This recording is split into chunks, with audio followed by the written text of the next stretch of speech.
No busque lo que no se te ha perdido. El caso impactante de Mateo, un chico que durante muchos años intentó pactar con un demonio. Cuando Mateo tenía 14 años, un día se levantó y se dio cuenta que su familia había entrado en una crisis severa en la cual lo habían perdido todo. Empezó a buscar diferentes posibilidades de cómo poder ayudar a mejorar la economía de su familia.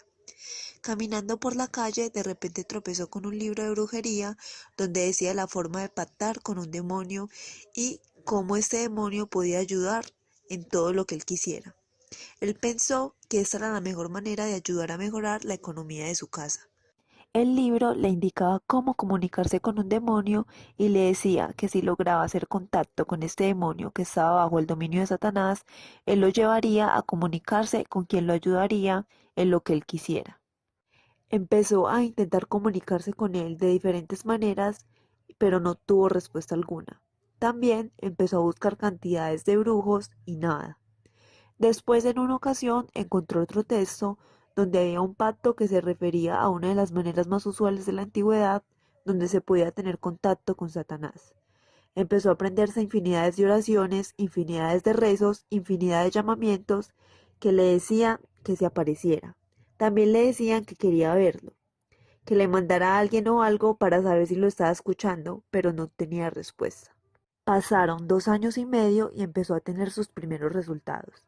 Cuando el demonio se encontraba haciendo todos los rezos en su casa, empezó a hacer una oración desesperado y empezó a mencionar nombres de demonios que el texto le decía que dijera, para que estos demonios pudieran aparecer. Cuando terminó los rezos, se le apareció alguien, pero no en la forma como él lo reconocía. El diablo no era como él creía que era. Era un señor negro barrigón que se sentó al lado de él. El impactado le dijo, ¿quién eres tú? Y él le contestó, ¿no que me querías ver? Mateo le responde que él no puede ser el diablo. No creo que te me hayas aparecido así, dice. Él le contestó, no, yo no soy el diablo, y desde ese día el Señor lo empezó a acompañar a todos los lados, enseñándole santísimas cosas, desde cómo hechizar a un perro hasta cómo inducir efectos malignos a la gente. No era algo que le explicara, él solo pronunciaba su nombre y ahí mismo aparecía. Ya después de varios días, al Mateo haber anunciado a este demonio, él veía que el dinero que necesitaba no resultaba con la aparición de ese demonio. Lo llamó y empezó a hablar con él y le dijo que no quería saber nada más de él, que él lo que necesitaba era dinero. Le mostró una lista donde tenía todas sus peticiones y él le respondió que no era necesario, que solamente le hiciera caso a él e iba a obtener todo lo que él quisiera, que lo primero era que juntos tenían que hacer una ceremonia para la que él empezó a preparar durante 8 meses. Primero le dijo que fueran a una montaña y le clavara un altar, tal cual él le iba indicando. Después de varios días, Mateo se cansó y le dijo que no quería saber nada más de él, porque lo que él necesitaba era dinero y él solo lo colocaba a dar vueltas.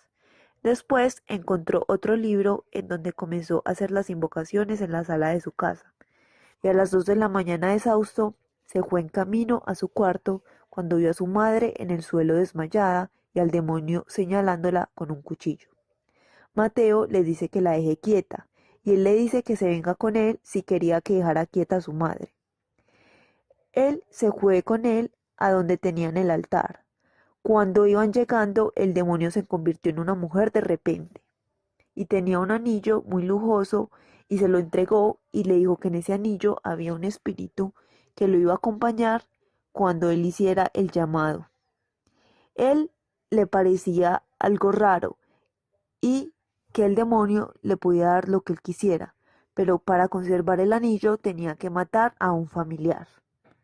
Él tontamente con la cabeza caliente empezó a analizar a sus familiares y llegó a la conclusión de que iba a asesinar a su abuela porque según él, ella ya había vivido lo suficiente. Luego le indicaron cómo tenía que hacer todo.